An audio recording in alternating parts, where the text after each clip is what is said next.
ধ্বনি হচ্ছে আমরা যেটাকে আওয়াজ করি সেটাই হচ্ছে আমরা ধ্বনি বলবো। দেখো, ধ্বনিকে বলছি কি আওয়াজ, বর্ণকে বলছি কি লিখিত রূপ, আর অক্ষরকে বলছি একক। কিসের একক? এটা হচ্ছে ধ্বনির একক, ধ্বনির উচ্চারণের একক। ঠিক আছে, আচ্ছা, ধ্বনির উচ্চারণ এক একটা পরে বলতেছি। আগে দেখো ধ্বনিটা কি। ধ্বনিটা হচ্ছে আমার আওয়াজ। আমি যে যে কথাগুলো বলতেছি, পাখির ডাক কিন্তু আমরা মানে ওর পাখি যখন ডাকে তখন বুঝতে পারি যে পাখি ডাকতেছে, ওটা কিন্তু তার আওয়াজ বা ধ্বনি। কিন্তু ওটাকে আমরা কি বলি? ভাষা বলি? ভাষা বলি না। আচ্ছা, এখানে আসো যে ধ্বনিটা তাহলে আসে কি, আসলে কি দাঁড়াচ্ছে? আওয়াজ। মুখ নিঃসৃত যে কোনো আওয়াজকে আমরা বলবো ধ্বনি। আর ধ্বনি থেকে আসতেছে আমার বর্ণ। ঠিক আছে, ধ্বনি থেকে কি আসতেছে বলো? বর্ণ। ধ্বনি থেকে আসতেছে আমার বর্ণ। ওকে, ধ্বনি থেকে বর্ণ কিভাবে আসলো? দেখো, ধ্বনি আমি বললাম ক।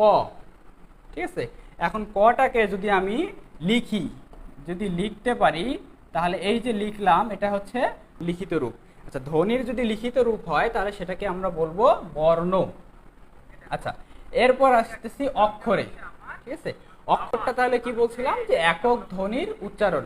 এখন আমরা যদি বলি যে একটা শব্দ ধরলাম যে বাবা, ঠিক আছে, আমরা বললাম বাবা। দেখো, এই বাবা শব্দটার মধ্যে আমি যখন উচ্চারণ করব তখন বা বা, এই যে দুইবার উচ্চারণ করলাম, এটা হচ্ছে উচ্চারণের একক। বা একটা হচ্ছে একক, আবার বা হচ্ছে একটা একক, তার মানে দুইটা একক। আর দুইটা একক থাকার কারণে এখানে অক্ষর আছে দুইটা, এই যে একটা অক্ষর, এই যে একটা অক্ষর। বুঝতে পারছো? আচ্ছা, তাহলে এক অক্ষর কোনটা? আমরা যদি বলি মা, এই মাটাকে কি আর ভাঙা যাচ্ছে? আমি মা বলে আটকে যাচ্ছি, তার মানে হচ্ছে এটা একক, একক অক্ষর বিশিষ্ট একটা শব্দ, এক অক্ষর বিশিষ্ট একটা শব্দ। ওকে, তাহলে মাটা হচ্ছে আমার এক অক্ষর বিশিষ্ট শব্দ, আর বাবাটা হচ্ছে আমার দুই অক্ষর বিশিষ্ট শব্দ। তাহলে অক্ষর জিনিসটা কি? অক্ষর জিনিসটা হচ্ছে একক। কার একক? ধ্বনির উচ্চারণের একক। ঠিক আছে, আর ধ্বনিটা কি? ধ্বনিটা হচ্ছে আমরা মুখ থেকে যা আওয়াজ বের করি সেটাই হচ্ছে মূলত ধ্বনি। ধ্বনির লিখিত রূপ যদি থাকে সেটাকে বলবো বর্ণ, আর অক্ষর তো হচ্ছে ধ্বনির উচ্চারণের একক। আচ্ছা, ঠিক আছে, এখন তাহলে আমরা ধ্বনি, বর্ণ আর অক্ষর এই তিনটা জিনিস এখন বুঝতে পারছি কিনা একটু ক্লিয়ার করে বলো। তোমাদের কমেন্টে একটু বলো ধ্বনি, বর্ণ এবং অক্ষরের মধ্যে কোনো পার্থক্য আছে কিনা। আর এরপর আমি এই প্রশ্নগুলোর মধ্যে আসতেছি আস্তে আস্তে। ঠিক আছে, প্রথম প্রশ্ন হচ্ছে কি, ভাষার মৌলিক অংশ কয়টি? ভাষার মৌলিক অংশ কয়টি? আমরা কি জানি? আমরা জানি হচ্ছে ভাষার মৌলিক অংশ মোট চারটি। কি কি বলো? চারটি। সে চারটি কি কি? একটা হচ্ছে আমাদের ধ্বনি তত্ত্ব। আমরা যদি তত্ত্বের দিকে যাই, এই যে ধ্বনি তত্ত্ব, এটা হচ্ছে ভাষার একটা মৌলিক অংশ বা উপাদান বলা যায়। ঠিক আছে, এটা কি কি বলবো? একটা হচ্ছে আমাদের শব্দতত্ত্ব, ধ্বনিতত্ত্ব, রূপতত্ত্ব বা পদক্রম, আর একটা হচ্ছে অর্থতত্ত্ব। ধ্বনি জিনিস, এই চারটা জিনিস দিয়ে হচ্ছে আমাদের কি হয়? এই যে ভাষাটা তৈরি হয়। ধ্বনি, শব্দ, বাক্য এবং অর্থ।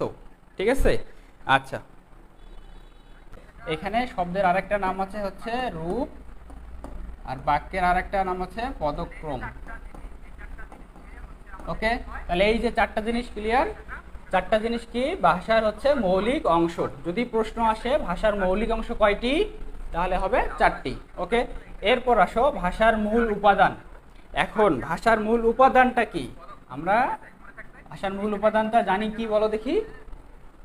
আচ্ছা, মনে আমি জানি তোমরা সঠিক উত্তর বলতে পারতেছো, এটা হচ্ছে ধ্বনি।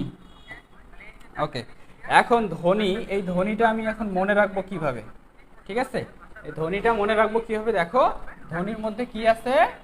ন আছে। আর এটা এখানে কি আছে? দেখো, উপাদানের মধ্যে ন আছে। কারণ উপাদানে যদি ন থাকে, এই দন্তন্য ন আর এই যে দন্তন্য ন, এই এই ন আর এই ন মনে রাখলে তুমি মনে রাখতে পারবো ধ্বনি। ভাষার মূল উপাদান তাহলে কি হচ্ছে? ধ্বনি।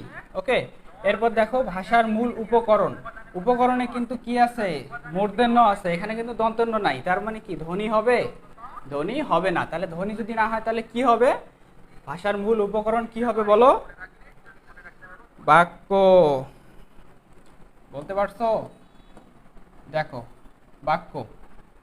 আচ্ছা, ভাষার মূল উপাদান তাহলে কি গেল? এই যে ন, এই ন দিয়ে আমরা মনে রাখবো এখানেও ন আছে, তার মানে উপাদানে ন আছে, ধ্বনির মধ্যেও ন আছে। তাহলে ভাষার মূল উপাদান বলো ধ্বনি। এরপর বলতেছি ভাষার মূল উপকরণ। উপকরণ বানানটার মধ্যে দেখো এখানে মূর্ধন্য আছে, তাই না? তাহলে মূর্ধন্য যদি থাকে, মূর্ধন্যর মধ্যে থাকলে এটাকে সরাসরি বলবো বাক্য। এই যে বাক্য, মূর্ধন্য থাকার কারণে সেটাকে বলতেছি বাক্য। আচ্ছা, এরপর দেখো বলছি যে এটা শেষ, পরে বলছি বাক্যের মূল উপাদান। এখন যদি আসি যে বাক্যের মূল উপাদান, এখানে যে ন আছে, এখানে কি ধ্বনি হবে? ধ্বনি তো চলেই গেছে ভাষার মূল উপাদানে, তাহলে বাক্যের মূল উপাদানে আবার ধ্বনি কিভাবে আসে, তাই না? এখন এইখানে কথাটা হচ্ছে, দেখো বাক্য তৈরি হয় কি দিয়ে?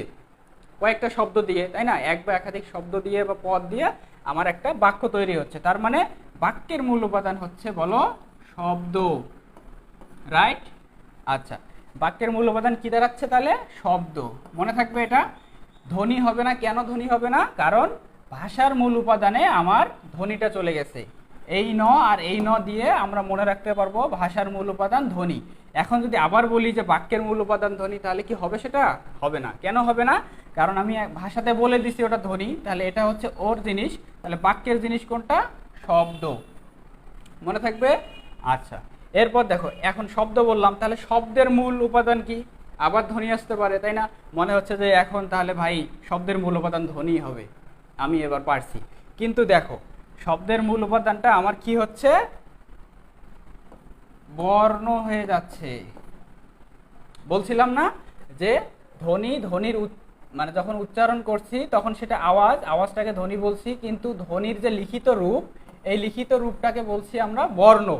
আচ্ছা, শব্দ যে আমি একটা উচ্চারণ করলাম, যেমন এই যে বাবা বা মা, ঠিক আছে? এই যে মা বললাম, এই মাটা হচ্ছে একটা শব্দ, তাই না? বলো, এই শব্দের মধ্যে কয়টা বর্ণ আছে? একটা ম আছে, একটা সরা আছে। আচ্ছা, এই দুইটা শব্দ মিলে আমার কি হয়েছে? সরি, এই দুটো বর্ণ মিলে আমার একটা শব্দ হয়েছে, তাই না? এই শব্দটা হয়েছে। তাহলে এই শব্দটার একক কি? মূল উপাদানটা কি? এই শব্দটার মূল উপাদান এইটা আর হচ্ছে এইটা। তাহলে এই দুটো জিনিস মিলে আমার মা হয়েছে। তার মানে মা, এইটা হচ্ছে বর্ণ, আমার এটা হচ্ছে বর্ণ। ওকে, বিষয়টা ক্লিয়ার এখন? তাহলে শব্দের মূল উপাদান কি বলো? বর্ণ। ওকে, মনে থাকবে? আচ্ছা, এর আগে এই যে ধ্বনি উচ্চারণের একক, এটা বলে দিছিলাম এখানে অক্ষর পড়ানোর সময়, যে ধ্বনি উচ্চারণের এককটা হচ্ছে আমার কি? অক্ষর। অক্ষরটা কি সেটাও বলছিলাম, এই যে